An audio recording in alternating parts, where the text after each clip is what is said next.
When you think of King and Malcolm X, where do you lean to? Like, who's your guy? Yeah, I think the safe answer would be both. I think, and I'm actually writing something on King now. I think you do need both. So I think Malcolm becomes your main avatar for what I've called in that book, Sword and the Shield, radical Black dignity. Yeah. And by dignity, I mean Malcolm has a perspective that all people, and this includes not just Black people, are given, and because he's man of God, Islam, God-given human dignity. Yeah. That's his big thing. Now, Malcolm thinks of citizenship as merely the external recognition of dignity. King thinks of citizenship as something different. He thinks citizenship is absolutely required so people can utilize that dignity, right? And for King is pushing towards citizenship and these laws and this legislation because he thinks that we have to connect dignity to citizenship, whereas Malcolm feels that because of racial segregation, the system is rigged against you and they're never going to externally recognize your dignity, right? Over time, I think they both come to see you need both. You need to understand. And for Malcolm, that dignity was both a pride in being Black and connecting it to Africa, but it also was a pride in being a human being. And when you think about Malcolm during the last year, he becomes this human rights revolutionary, saying that we're all in this together. And he wants to coalesce with whites who are interested. He says this at Oxford University in December of '64. He said, I want to align with anybody who's willing to change the miserable condition on the face of this earth. And all these students are clapping and stuff. Yeah. But it's not just African and Middle Eastern students and, it's white students right there, right? And it's not because somehow they've been mesmerized by him. It's because he's really talking about a revolutionary human rights agenda. Yeah. Whereas King, his notion of citizenship, he's relying on the federal government as a partner to make these things sacrosanct. So King believes in our institutions more than Malcolm X does. Yeah, that's right. Yeah, I've kind of been thinking of Malcolm X as demagogue. It sounds judgmental, but he originally, he doesn't have a lot of sort of specific policies that he's after. He's got this sort of populist.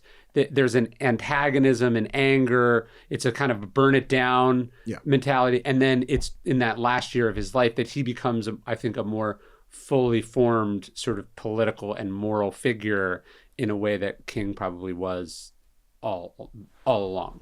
I would push back in this sense. I think when you think about Malcolm, here's what he's trying to do. And I would use a word like, maybe you could say he's a propagandist instead of demagogue.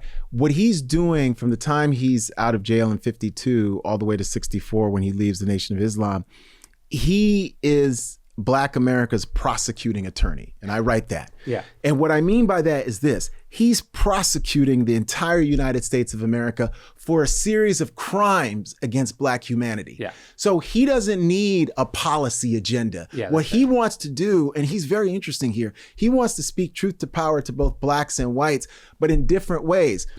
With Black people, he wants them to recognize their dignity, but like a preacher in the Christian church that he abandoned because he's a Muslim, he's very critical of Black people. Yeah. He's always telling them they're not doing enough, right? That they're not respecting themselves enough. They're not respecting Black women enough, right? Yeah. Really very interesting. And that's where sometimes conservatives, small c conservatives like Malcolm X, right? And what he's doing as a prosecutor, though, is really interesting because he's convincing huge amounts of white people that there's this history about the United States that they're unaware of. Yeah. This history of colonialism in Africa, this history of racial segregation and lynching. And that's why so many white people are drawn to Malcolm X even before 64. It's not because Malcolm is criticizing them and these are snowflakes who love to be criticized. He's introducing them to a part and a fabric of their society that they've never been introduced to before. And they find it very, very intriguing. Some of them, and we have oral histories about this, some white people get introduced to their own politics through Malcolm X. So they say, I was sitting and somebody convinced me to go hear him.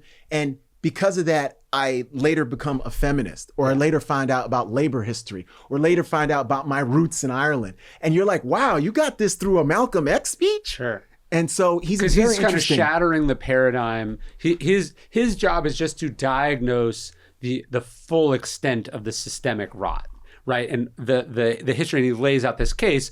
And Martin Luther King has a slightly harder job, which is activating and organizing and interfacing with people in a way that, Malcolm X is more, I think, just the communicator than the head of a sort of political apparatus in the way that Martin Luther King ultimately has to be. Certainly, because Malcolm is head of a movement that's an insurgent movement of people who consider themselves Black nationalists, Pan-Africanists, that whole mix. But King is trying to interface with the system to try to reform that system, which means King is a lobbyist. Yes. He's an expert. He's running these different campaigns in these different cities, and there's memberships and fundraising in a way that Malcolm X just isn't doing, because he's communicating more nationally and globally through his words. So they both have coalitions, but it's coalitions that eventually I think would have converged,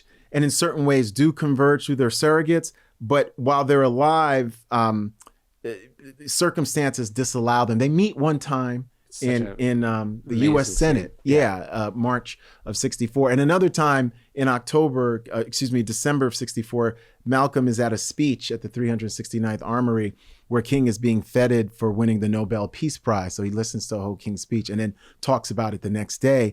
But they're never able to really sit back and grapple with each other. And it would have been important for them to have can you imagine that debate? It would have been important for them to have a debate, an argument over what the next best steps were, pragmatically. Yeah, it's one of those, what do they call it? The narcissism of small differences. Yes. Where you just have these people who should see that they have so much more in common than differences, but they can't, which is an irony, I guess. Yeah, no, absolutely. Yeah, I think I tend to admire, as a writer and as a philosopher, I'm all about Malcolm, because I think he's there's something about the self-taughtness and the acuity with which he does it. And then I think Martin Luther King doesn't get enough credit for his organizational and strategic and political abilities. And then because Malcolm X spoke so eloquently about sort of fighting and putting your body on the line, it takes away from the fact that Martin Luther King was a tough motherfucker.